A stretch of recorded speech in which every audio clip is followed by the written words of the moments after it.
जय हिंद मेरे प्यारे दोस्तों। रीडिंग टाइम में एक बार फिर से आप लोग का स्वागत करते हैं। तो आज हम लोग प्लेटफार्म का वॉल्यूम 4 जो प्रैक्टिस सेट निकाले हैं उसी का आज हम लोग टेस्ट नंबर 3 देखेंगे। तो चलिए आज का पहला क्वेश्चन देखते हैं कि आज का पहला क्वेश्चन क्या है। आज का पहला क्वेश्चन कह रहा है कि पटना का स्थानीय समय क्या है। तो पटना का स्थानीय समय जो है भारतीय मानक समय से आगे है। पटना का स्थानीय समय जो है भारत के मानक समय से आगे है। अब ये 80 डिग्री 13 मिनट पूर्वी देशांतर में स्थित है। अगला क्वेश्चन कह रहा है कि भारत में वन्य जीव संरक्षण अधिनियम 1972 में कितनी अनुसूचियां हैं। भारत के वन्य जीव संरक्षण अधिनियम 1972 में कितनी अनुसूचियां हैं। तो ये आपका हो जाएगा ऑप्शन सी 6 अनुसूचियां हैं। अगला क्वेश्चन कह रहा है कि किस देश के विस्तार क्षेत्र को राष्ट्रीय राजमार्ग 2 कहा जाता है। किस नदी के किस नदी के विस्तार क्षेत्र को राष्ट्रीय राजमार्ग 2 कहा जाता है। तो ये कहा जाता है आपको ब्रह्मपुत्र नदी को। अगर यही राजमार्ग 1 पूछेगा तो ये हो जाएगा गंगा। अगला नेक्स्ट क्वेश्चन कह रहा है कि जनसांख्यिकी संक्रमण को निम्न में से किसके रूप में वर्णित किया गया है। तो ये आपको किया गया है एक समय के बाद समाज की जनसंख्या में परिवर्तन की एक प्रक्रिया है। जनसांख्यिकी संक्रमण को निम्न से किसके रूप में परिवर्तित किया गया है। एक समय के बाद समाज की जनसंख्या में परिवर्तन की एक प्रक्रिया है। अगला है कृत्रिम उर्वरक पहली बार किस शताब्दी के दौरान निर्मित किया गया था। तो यह कृत्रिम उर्वरक जो है 19वीं शताब्दी में के दौरान जो है पहली बार निर्मित किया गया था। अगला क्वेश्चन कह रहा है 6 नंबर कि पॉलिटिक्स ऑफ जुगाड़ के लेखक कौन है। द पॉलिटिक्स ऑफ जुगाड़ द कोलिएशन बुक के लेखक कौन है। तो ये आपका हो जाएगा सबा नकवी। कौन हो जाएंगे, सबा नकवी हो जाएंगे पॉलिटिक्स ऑफ जुगाड़ के लेखक। अगला है कि 2018 में आयुष्मान भारत योजना का आरंभ जो है कहाँ से हुआ था, किस स्थान से हुआ था। तो ये आपका हो जाएगा झारखंड से। 2018 में आयुष्मान भारत योजना का आरंभ जो है झारखंड से किया गया था। अगला क्वेश्चन कह रहा है कि बहुराष्ट्रीय बहुपक्षवाद और कूटनीति दिवस कब मनाया जाता है। तो ये मनाया जाता है आपको 24 अप्रैल को। कौन सा दिवस है, अंतर्राष्ट्रीय बहुपक्षवाद और कूटनीति दिवस जो है 24 अप्रैल को मनाया जाता है। 21 जून को मनाया जाता है योग दिवस। 21 जून का योग दिवस, 3 मई को प्रेस दिवस और 4 जनवरी को मनाया जाता है लुईस ब्रेल दिवस। याद रखिएगा। अगला है कि चर्च ईसाइयों से उसी तरह संबंधित है जिस तरह सिनागोग, तो ये संबंधित है आपको यहूदियों से। अगला क्वेश्चन कह रहा है कि भारतीय संविधान के उद्देशिका के बारे में कौन सा कथन सत्य है। तो ये कह रहा है आपका उद्देशिका स्वयं न्यायालय में परिवर्तित नहीं है। बिल्कुल सही कह रहा है कि उसे स्वयं न्यायालय में परिवर्तित नहीं किया जा सकता है। उद्देशिका उन उद्देश्यों को बताती है जिन्हें संविधान स्थापित करना और आगे बढ़ना चाहते हैं। ये भी सही है। अगला कह रहा है उद्देशिका उस स्रोत को इंगित करती है जहाँ से संविधान अपना प्राधिकार प्राप्त करता है। यानी कि ये तीनों ऑप्शन आपका सही है उद्देशिका के बारे में। अगला है कि सूची 1 को सूची 2 से मिलाइए। तो देखते हैं हड़प्पा कह रहा है हड़प्पा किस नदी के किनारे स्थित है। तो हड़प्पा आपका हो जाएगा रावी नदी किनारे है। कहाँ है, हड़प्पा जो है आपका रावी नदी के किनारे है। वहीं कह रहा है कालीबंगा आपका हो जाएगा घग्घर नदी के किनारे। लोथल जो आपका हो जाएगा भोगवा नदी के किनारे और रोपड़ जो हो जाएगा आपका सतलज नदी किनारे। तो मिला लीजिए 3, 2, 1, 4 यानी कि ऑप्शन हो जाएगा आपका बी। अगला है कि संकल्प पारित किया गया कि विधि के समक्ष जाति वंश या स्त्री पुरुष का लिहाज किए बिना समानता होनी चाहिए। तो यह 2020 अधिवेशन में हुआ था कि विधि के समक्ष जाति वंश या स्त्री पुरुष के लिहाज किए बिना समानता होनी चाहिए। तो यह आपका हो जाएगा कराची अधिवेशन 1931 ईस्वी में यह पारित किया गया कि विधि के समक्ष जाति वंश या स्त्री पुरुष के लिहाज किए बिना समानता होनी चाहिए। नेक्स्ट क्वेश्चन कह रहा है कि जब पानी को 0 डिग्री से 10 डिग्री तक गर्म किया जाता है तो इसका आयतन पर क्या प्रभाव पड़ेगा। तो इसका आयतन जो है पहले घटता है और उसके बाद बढ़ता है। 4 डिग्री सेंटीग्रेड पर घटता है और तब बढ़ता है। अब 4 डिग्री सेंटीग्रेड पर आयतन घटता है लेकिन घनत्व बढ़ता है। अगला क्वेश्चन कह रहा है कि WTO के पहले अफ्रीकी महानिदेशक किसे नियुक्त किया गया है? तो अफ्रीकी महानिदेशक कौन से? अंगोजू इविला हो जाएंगे। WTO का पहला अफ्रीकी महानिदेशक अंगोजू इविला है।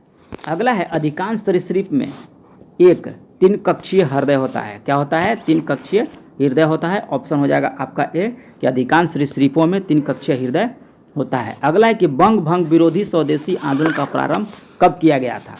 तो ये आपका किया गया था 7 अगस्त 1905 ईस्वी को। बंग भंग विरोधी या स्वदेशी आंदोलन का प्रारंभ 7 अगस्त 1905 ईस्वी को किया गया था।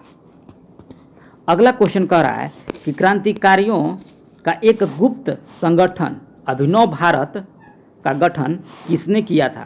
तो ये आपका किया था BD सावरकर के द्वारा। कब किया था? 1904 ईस्वी में किया था। अगला है कि भारत छोड़ो आंदोलन प्रारंभ करने का सर्वाधिक प्रमुख कारण क्या था? तो यह था आपका क्रिप्स मिशन की असफलता। क्रिप्स मिशन की असफलता के कारण ही भारत छोड़ो आंदोलन को प्रारंभ किया गया था। अगला है क्रिप्स मिशन कब भारत आया था? तो क्रिप्स मिशन जो है 1942 ईस्वी में भारत आया था। भारत का पहला फैक्ट्री कानून किस वर्ष बना था? तो ये बना था 1881 ईस्वी में रिपन के काल में। किसके काल में?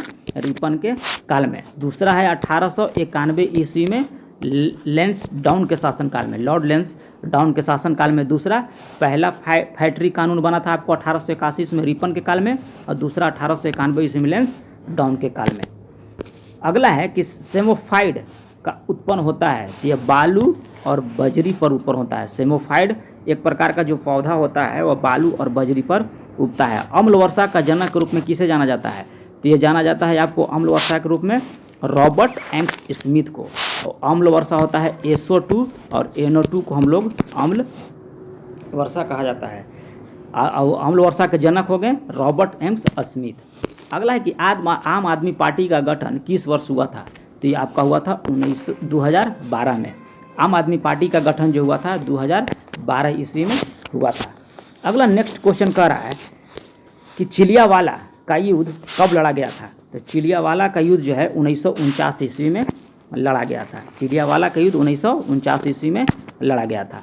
अगला है कि कर की कटौती के बाद व्यक्ति के पास उपलब्ध आय क्या कहलाता है? तो यह कहलाता है प्रयोग के लिए उपलब्ध आय कहलाता है। हमारे ग्रह धरती का नाम किस भाषा में उत्पन्न हुआ है? तो ये हुआ है आपका अंग्रेजी भाषा में। अगला है कि भारत का पहला सुरक्षा सैटेलाइट कौन सा है? तो ये आपका हो जाएगा GSAT-7। GSAT-7 जो है भारत का पहला सुरक्षा सैटेलाइट है। 28 नंबर क्वेश्चन का रहा है कि सिरोसिस रोग जो है शरीर के किस अंग को प्रभावित करता है? तो सिरोसिस रोग जो है शरीर के जो अंग है जिगर को प्रभावित करता है। सिरोसिस रोग जो है जिगर को प्रभावित करता है। अगला है 1947 में किसने सर्वप्रथम केंद्रीय बजट प्रस्तुत किया था? तो ये किया गया था सन्मुखम सेठी के द्वारा। RK सन्मुखम सेठी के द्वारा 1947 ईस्वी में सर्वप्रथम केंद्रीय बजट प्रस्तुत किया गया था। अगला है पानीपत का तीसरे युद्ध में अहमद शाह अब्दाली से किसने युद्ध किया था? तो ये 1761 ईस्वी में पानीपत का तृतीय युद्ध हुआ था 1761 ईस्वी में और यह मराठों के बीच हुआ था। अहमद शाह अब्दाली और मराठों के बीच हुआ था 1761 ईस्वी में।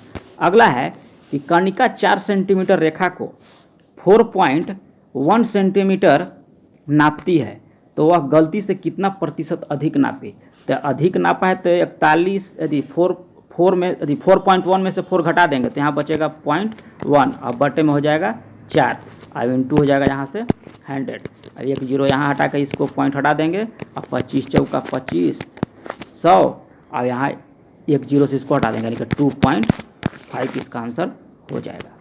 अगला है कि एक कंटेनर में 80 लीटर दूध है। इस कंटेनर को 80 लीटर दूध निकालकर उसी मात्रा में पानी भर दिया जाता है तो इस प्रक्रिया को पुनः 2 बार दोहराया जाता है तो कंटेनर को अब कितना दूध बचेगा? तो इसका आंसर हो जाएगा, देखिए इसका आंसर तो ये हो जाएगा आपका 58.32। लेकिन ये बनेगा कैसे? तो बनेगा जब इस तरह का क्वेश्चन रहे तो इसको लिख लीजिएगा 80 और इधर होगा 1 माइनस कितना दूध निकाल रहा है 8 लीटर अब बटे में जितना मात्रा दिया है उतना और स्क्वायर अथी हो जाएगा। देखिए यहाँ पानी भर दिया जाता है। इस प्रक्रिया को 2 बार और यानी कि 2 बार एक बार ये 3 बार ऊपर से यहाँ 3 घात लगा देंगे। अब यहाँ से जितना काटने के बाद आंसर आएगा वो हो जाएगा 58.32। बना लीजिएगा, यहाँ पे जगह नहीं है। अगला है कि एक काम को 100 दिन में पूरा हो सकता है, तथापि 100 कामगारों की अनुपस्थिति के कारण 110 दिन में पूरा हुआ था। असल में कामगारों की संख्या क्या है?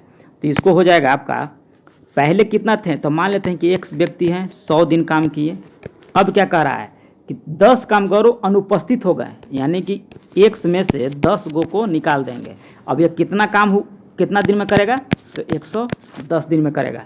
यहाँ से 0 से 0 काट दिए, 10 x, और यहाँ हो जाएगा 11x माइनस 110।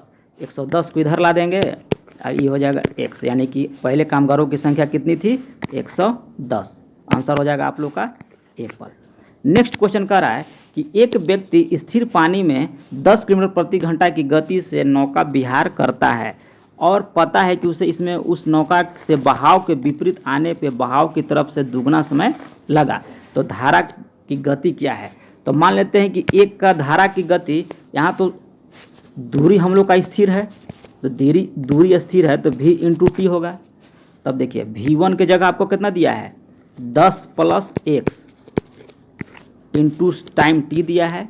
अब इधर हो जाएगा 10x माइनस 10, अब इंटू हो जाएगा 2t, क्योंकि समय दुगना लग रहा है। अब सवाल उठता है कि x क्या है, तो x हो जाएगा धारा की गति। अब यहाँ से हम लोग x का मान निकालेंगे तो आ जाएगा हमको आंसर d, यानी कि 10/3 आएगा, निकाल लीजिएगा।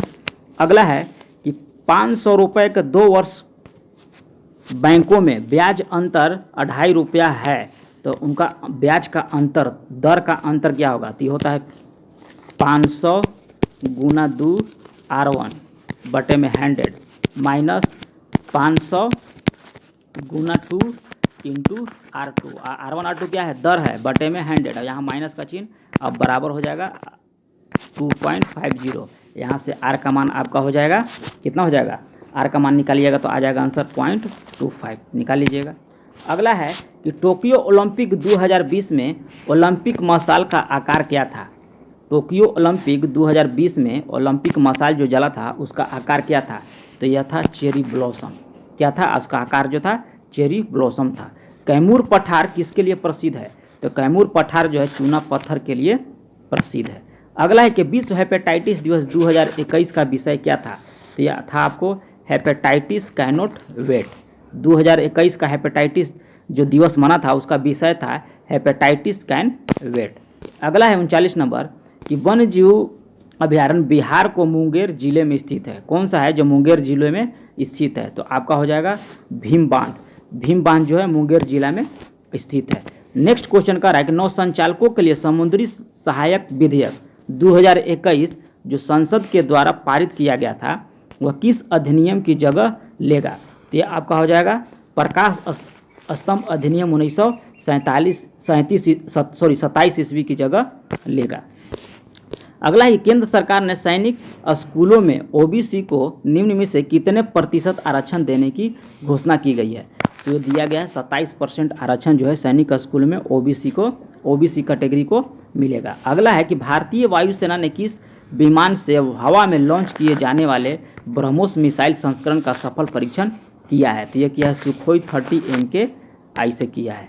अगला है कि चौथा सिख गुरु रामदास जी का प्रकाश पर्व मनाया गया, उनके जन्म का नामक क्या था? उनका जन्म का नाम क्या था? चौथे सिख गुरु रामदास जी का प्रकाश पर्व मनाया गया, उनके जन्म का नाम क्या था? तो उनके जन्म का नाम जेठा था। क्या था? जेठा था। अगला है कि भारत में शंकुधारी वन कहाँ पाए जाते हैं? तो भारत में शंकुधारी वन जो है आपका हिमालय में पाए जाते हैं। भारत में शंकुधारी वन जो है आपका हिमालय में पाए जाते हैं। अगला क्वेश्चन कर रहा है कि दक्षिण भारत का सबसे ऊंची चोटी कौन सी है? तो दक्षिण भारत की सबसे ऊंची चोटी कौन सी है?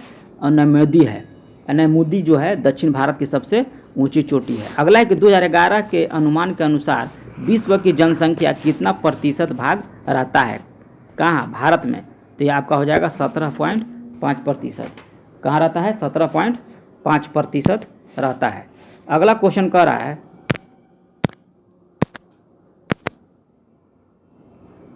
अगला क्वेश्चन कह रहा है कि दल बदल के आधार पर निर्वाचित सदस्यों की अयोग्यता संबंधित विवरण संविधान के किस अनुसूची में दिया गया है? तो ये आपका दिया गया 10वीं अनुसूची 1952 ईस्वी में। अगला क्वेश्चन कह रहा है कि लोकसभा निर्वाचन क्षेत्र का सीमा निर्धारण पिछली बार में से किस ईस्वी सन में किया गया था? तो ये आपका किया गया था 1974 ईस्वी में। अगला है कि विधायिका के क्षेत्र में राज्यपाल को क्या संवैधानिक शक्ति प्राप्त है? तो ये विधानमंडल की बैठक बुलाना तथा उसे संबोधित कर सकता है। तो ये विधायिका का कार्य राज्यपाल को है।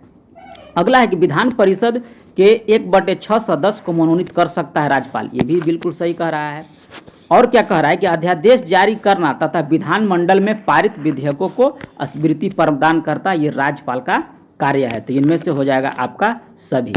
अगला है नेक्स्ट कि जिलेटिन का प्रयोग प्रायः आइसक्रीम बनाने में किया जाता है, जिसका उद्देश्य क्या होता है? जब जिलेटिन को हम लोग आइसक्रीम में मिलाते हैं तो उसका क्या करने का काम होता है? तो ये कोलाइड के साथ स्थायित्व करना और क्रिस्टलीकरण को रोकना होता है। अगला है क्वेश्चन कि फसल चक्र के अपनाने से कह रहा है, फसल चक्र के अपनाने से क्या होता है? तो यह भूमि की उत्पादन क्षमता जो है बढ़ जाती है। क्या होती है? भूमि की उत्पादन क्षमता जो है बढ़ जाती है। नेक्स्ट 52 नंबर क्वेश्चन कह रहा है कि कुंवर सिंह एवं अमर सिंह पुस्तक के लेखक कौन है? तो कुंवर सिंह और अमर सिंह जो पुस्तक के लेखक हैं वो आपका हो जाएगा डॉक्टर जटाशंकर झा। कुंवर सिंह और अमर सिंह पुस्तक के लेखक कौन है? डॉक्टर जटाशंकर झा। वर्तमान में भारत में कुल कितने राष्ट्रीय राजनीतिक दल हैं? तो ये हो जाएगा आपका 8 जो है राष्ट्रीय राजनीतिक दल हैं। दिल्ली देहरादून के बीच कितनी लंबी हरित एक्सप्रेसवे मार्ग प्रस्तावित किया गया? तो ये आपका हो जाएगा 210 किलोमीटर। अगला है कि GI टैग प्राप्त आदिवासी गुड़िया मध्य प्रदेश के किस स्थान से संबंधित है? तो ये का हो जाएगा झाबुआ जिला। कहाँ है? झाबुआ जिला। अगला है कि व्यक्ति अपनी दाढ़ी बनाने के लिए जिस दर्पण का प्रयोग में लाता है वह कौन सा दर्पण होता है? तो ये हो जाएगा आपका अवतल दर्पण जो होता है दाढ़ी बनाते समय या चेहरा देखते समय प्रयोग करता है। पृथ्वी के केंद्र पर वस्तु का भार क्या होगा? तो पृथ्वी के केंद्र पर वस्तु का भार जो हो जाए आपका 0 हो जाएगा। अगला है कि बल का इकाई। तो बल का इकाई इसमें 2 होता है, एक न्यूटन होता है और एक होता है किलोग्राम मीटर पर सेकंड, यानी कि ऑप्शन हो जाएगा आपका सी, ये दोनों। 59 नंबर कह रहा है कि एक अवतल लेंस की फोकस दूरी 20 सेंटीमीटर है और यह वस्तु के 1/2 गुना प्रतिबिंब बनाता है, तो वास्तविक दूरी कितनी हो जाएगी? तो वास्तविक दूरी हो जाएगी 20 सेंटीमीटर। सूत्र होता है 1/f बराबर 1/v प्लस 1/u। आप लोग बनाइएगा तो ये आपका आंसर 20 सेंटीमीटर आ जाएगा। अगला है कि किस प्रदेश के अक्षांश को कोणीय दूरी के किस संबंध से अभिव्यक्त किया जाता है? तो ये आपका किया जाता है भूमध्य रेखा से। किसी प्रदेश के अक्षांश को कोणीय दूरी किस संबंध से अभिव्यक्त किया जाता है? ये किया जाता है भूमध्य रेखा से। ऑप्शन हो जाएगा आप लोग का ए फल। अगला है कि अक्षांश बृहत वृत्त है। कह रहा है कि कौन सा अक्षांश जो है बृहत वृत्त यानी कि सबसे बड़ा है? तो आपका हो जाएगा भूमध्य रेखा। अगला है संविधान की संकल्पना का उद्भव सबसे पहले कहाँ हुआ था? तो ये आपका हुआ था संयुक्त राज्य अमेरिका में हुआ था। संविधान की संकल्पना का उद्भव सबसे पहले संयुक्त राज्य अमेरिका में हुआ था। सकल राष्ट्रीय उत्पाद का मूल्यांकन कैसा किया जाता है? तो आपका किया जाता है NNP बराबर होता है GNP माइनस मूल्य ह्रास के द्वारा सकल राष्ट्रीय उत्पाद का मूल्यांकन किया जाता है।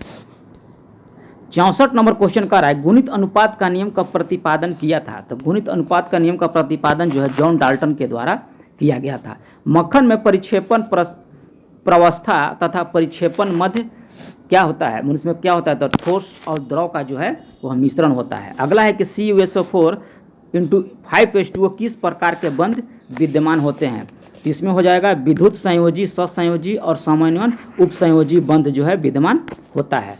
अगला है वर्ग को ऊपर से नीचे जाने पर कौन सा गुण सदैव बढ़ता है? तो वर्ग में ऊपर से नीचे आने पर उसका परमाणु त्रिज्या जो है बढ़ता जाता है। अगला है कि मीरूबाई चानू ने टोक्यो ओलंपिक में कितने किलोग्राम वर्ग में भारोत्तोलन में स्वर्ण पदक जीता था? तो ये आपको जीता था 49 किलो वर्ग में जीता था। अगला है कि सरकार ने ग्राम पंचायत विकास योजना यानी कि GPDP की समावेशी और समग्र तैयारी के लिए कौन सा अभियान शुरू किया गया है? तो ये किया गया है सबकी योजना सबका विकास योजना जो है, ये अभियान जो है ग्राम पंचायत विकास योजना के तहत किया गया है। अगला है कि फीस आंध्रा परियोजना के तहत कौन सा बैंक जो है राज्य भर में 100 एक का हब स्थापित करने में आंध्र प्रदेश सरकार का समर्थन करेगा? तो ये करेगा बैंक ऑफ बड़ौदा जो है आंध्र प्रदेश का समर्थन करेगा। अगला है कि पहलवान रवि कुमार दहिया ने टोक्यो ओलंपिक में पुरुष के किस फ्री स्टाइल श्रेणी में रजत पदक जीता था? तो ये आपका जीता था 57 किलोग्राम में जीता था। अगला है कि लियोपोल्ड डायरीज पुस्तक के लेखक कौन है? तो ये आपका हो जाएगा संजय गुबी। संजय गुबी जो है लियोपोल्ड डायरीज के लेखक हैं।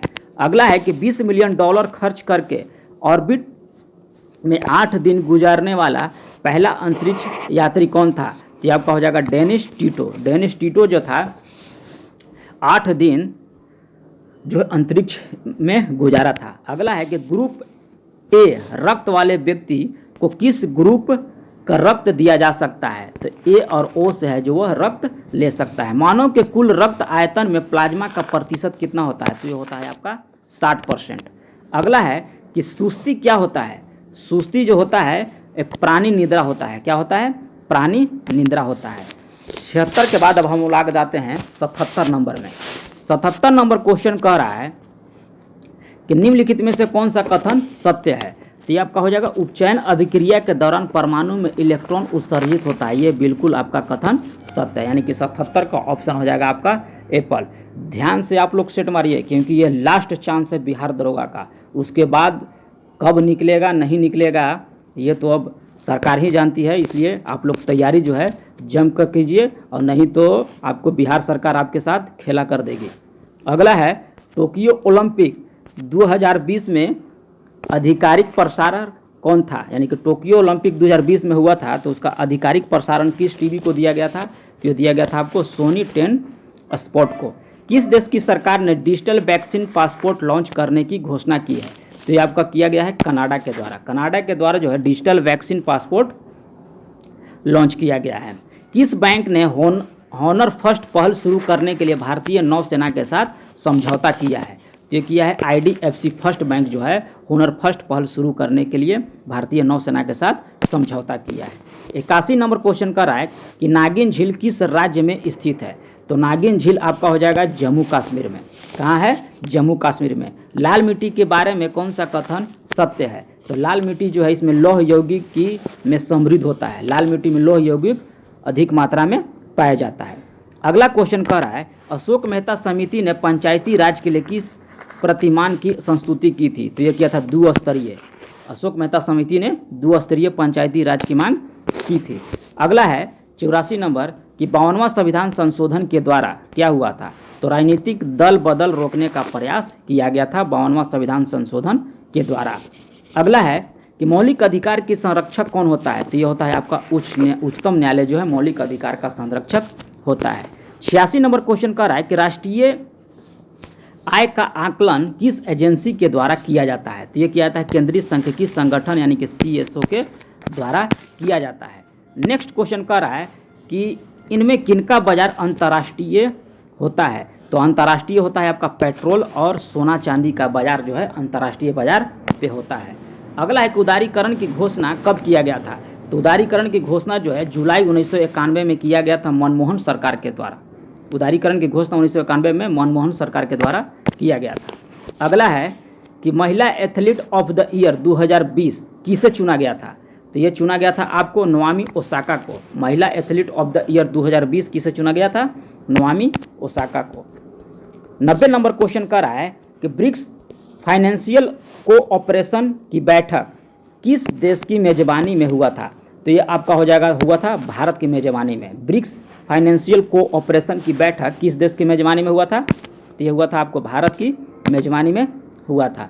अगला क्वेश्चन कह रहा है कि भारत का सबसे बड़ा नवीकरणीय ऊर्जा उत्पादन पार्क कहाँ स्थापित किया जा रहा है?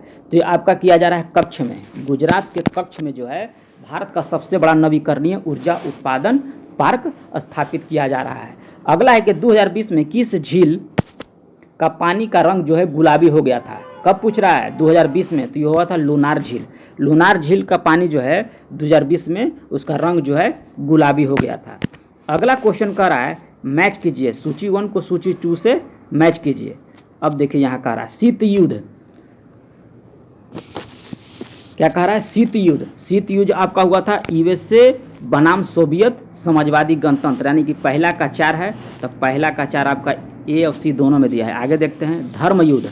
तो धर्म युद्ध आपका हुआ था धर्म युद्धकर्ता के द्वारा, यानी कि ऑप्शन हो जाएगा आप लोग का सी। नेक्स्ट क्वेश्चन कर रहा है प्राचीन भारत के विख्यात चिकित्सक धनवंतरी अपने परामर्श किसके दरबार में दिया था? तो ये आपका दिया था चंद्रगुप्त द्वितीय के दरबार में अपना परामर्श जो है दिया था। किसने दिया था? चिकित्सक धनवंतरी। अगला है कि सुल्तान बर्ड सेंचुरी स्थित है, तो ये आपका हो जाएगा गुरुग्राम में। अगला है कि भारत पाकिस्तान के बीच युद्ध विराम रेखा को नियंत्रण रेखा यानी कि एलओसी में कब परिवर्तित कर दिया गया? तो ये आपका 1972 ईस्वी में परिवर्तित कर दिया गया था एलओसी को।